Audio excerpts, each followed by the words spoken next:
Bicheza cyane reka duhine indirimbo urukundo rwanjye mu njyana ya afrobeat tuyongeremo ingoma zisusurutsa melody ifite groove n'amagambo agira imbaraga kandi yoroshye kuririmba. Afrobeat ikunda amagambo asubirwamo, vibes nziza n'amajwi anyura mu matwi, bityo ndaguhitiyemo fashion ibereye kuyibyina no kuziririmbana n'abantu n'abantu n'abantu. Urukundo rwanjye muri rukundo rwanjye oh na na na.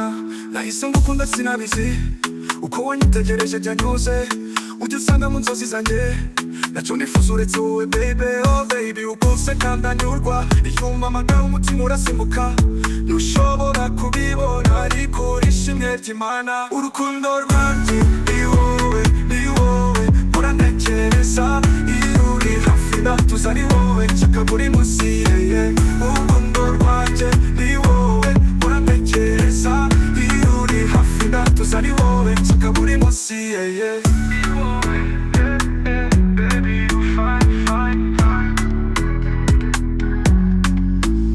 guhamagara vuba vuba unzanira amahoro nk'ikirere cya Gisenyi, ntabwo nzigera nguhemuka, uri igisubizo cy'amasengesho yanjye. Oh baby dufatanye urugendo gihe cyose uri kumwe nanjye, n'amahoro nabura, urukundo rwawe rurantera imbaraga. Urukundo rwanjye ni wowe ni wowe mpora ntekereza, iyo uri hafi ndatuza ari wowe nshaka buri munsi urukundo rwanjye ni wowe mpora ntekereza, iyo uri hafi ndatuza ari wowe nshaka buri munsi